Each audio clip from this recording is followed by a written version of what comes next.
আজকে আমি যে বিষয় নিয়ে নতুন একটা আলোচনা করতে যাচ্ছি, সে আলোচনাটা হচ্ছে বাবা এমন একটা আলোচনা, দেশটা এখন কোথায় চলে গেছে, পৃথিবীটা কোন প্রান্তরে চলে গেছে, গুনায় গুনায় একেবারে ভর্তি হয়ে গেছে। মানুষ ধীরে ধীরে কুসংস্কারের দিকে যাচ্ছে। বাজানরা ভাইরা আমার বাজানরা ভাইরা আমার, কিয়ামত বেশি দেরি নাই। কিয়ামতের আলামত ধীরে ধীরে পৃথিবীর জমিনে ধীরে ধীরে শুরু হয়ে যাচ্ছে। মানুষ পরিচয় পাচ্ছে দুজন করে, কন্যা ঠিক না ব্যাঠি। আমার বাজানরা ভাইরা আমার, গত 2-3 দিন হয়ে গেল ফেসবুকে, ইউটিউবে বিভিন্ন জায়গাতে একটা আলোচনার বিষয়টা ভাইরাল হয়ে গেছে। আমার বাজানরা ভাইরা আমার, আজকে আমার আলোচনাটা ইউটিউবে, বিভিন্ন ফেসবুক, ইনস্টাগ্রামে, যে কোনো জায়গায় আমার সমস্ত ভাইরা যারা যারা দেখছেন, এই যে বাংলাদেশের ভিতরে নুরা পাগলা নামে একটা বৃদ্ধ লোক, উনি ইমাম মেহেদী দাবি করাতে উনি মৃত্যুবরণ করেছেন। 15 দিন হয়ে যায় কবর থেকে সেই লাশটা তুলে দেখে অক্ষত অবস্থায়। 15 দিন পরে নুরা পাগলার লাশটা আছে, যদি বলেন না ঠিক না বেশি। এই নুরা পাগলার লাশটা আছে, নুরা পাগলার লাশটা আছে, মানুষ বুঝতে পারে নাই আসলে কার ভিতরে কি আছে, একমাত্র আল্লাহ তাআলাই ভালো জানে।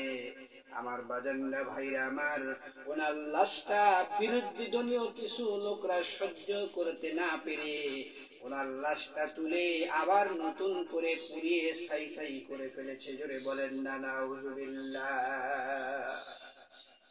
আসলে আদৌ ঠিক হয়েছে কিনা? কেন হাজার লোকটা খারাপ হোক, আপনি যদি আপনার ইমাম মেহেদী দাবি করাটা খারাপ লেগেছে, আচ্ছা ঠিক আছে, সমস্যা নাই, আসলে সে ভুল করেছে, কিন্তু ওই লোকটা বেঁচে থাকা অবস্থায় তার সাথে আপনি প্রতিবাদ করতে পারতেন। লোকটা খারাপ কাজ করেছে, শাস্তি দিতে পারতেন, বিভিন্ন ঝামেলা আপনি তার সাথে করতে পারতেন, কিন্তু মৃত দেহের সাথে কি আপনি করবেন? ওই দেহের ভিতরে তার প্রাণ থাকে না, ওই খোলের সাথে আপনি কি করবেন? আপনি এভাবে যে কাজটা করলেন, বিভিন্ন জাতিরা আপনার আচরণ দেখে তারা নিন্দা জানিয়েছে। জোরে বলেন না ঠিক না ব্যাঠি? এই একটা কর্মকাণ্ড করার কারণে ইউটিউবে, ফেসবুকে ভাইরাল হয়ে গেছে। আসলে মুসলমান ধর্মের ভিতরে এরকম কুসংস্কার হতে পারে না। বিভিন্ন ধর্মাবলম্বী লোকরা আসলে ধীরে ধীরে আমাদের মুসলমান ধর্ম নিয়ে তারা ঠাট্টা বিদ্রুপ বেশি করবে। জোরে বলেন না ঠিক না ব্যাঠি? সেই জন্য একটা ঘটনা মনে পড়ে যায়, বুলসুর হাল্লাদের কাহিনী। ওনার ভিতরে কি ছিল? আল্লাহ আল্লাহ দাবি করাতে মনসুর হাল্লাদকে সুন্দর করে নিয়ে তাকে জেলখানায় বন্দী করা হলো। যে আনাল হক এই শব্দটা বন্ধ করে দিক, কিন্তু বন্ধ করে নাই। আমি আল্লাহ এই দাবি করাতে মনসুর হাল্লাদকে লাশ পর্যন্ত সুন্দর করে এরকম ফাঁসির কাষ্টে ঝুলিয়ে দেওয়া হলো। ফাঁসির কাষ্টে ঝুলিয়ে দেওয়ার পরে কাটা মাথা যখন ফাঁসির কাছ থেকে ছিন্ন বিচ্ছিন্ন হয়ে অন্য জায়গায় মাথাটা পড়লো, ওই মাথাটা থেকেও আনাল হক শব্দটা হয়ে যায়। এই আনাল হক শব্দটা হয়ে যায় বিভিন্ন ধরনের আলেম উলামা সুন্দর করে তারা স্বপ্নে যুগের ভিতরে দেখে আনাল হক। আসলে এমন একটা হালের ভিতরে সে ছিল, আল্লাহ রসুলের সে এরকম ভাবে অনুসরণ করেছিল, প্রেম মহব্বত তার সাথে হয়েছিল। আসলে সে একদম আল্লাহর ওলি হয়েছিল। জবান খুলে বলেন না সুবহানাল্লাহ।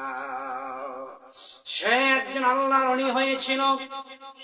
সেই জন্য আমার বাজানরা ভাইরা আমার, আমরা বিবেক দিয়ে কাজ করব, জানি না শুনি না। একটা লোক এক একটা কথা বলল, নিজের বুদ্ধি বিচার দিয়ে আমরা আগে বিচার করব কার ভিতরে কি আছে। আপনি যেই দল করুন না কেন, আপনি যে আকীদা বিশ্বাস করেন না কেন, আসলে লোকটা সম্পর্কে আপনি সেই লোকটা সম্পর্কে ভালোভাবে আগে জেনে বুঝে আপনি তার সাথে আপনি কাজ করবেন। অযথা কোনো কাজ তার দ্বারা আপনি করবেন না। আল্লাহ কার ভিতরে কি দিয়ে দিয়েছে একমাত্র আল্লাহ তাআলাই ভালো জানেন। সুবহানাল্লাহ।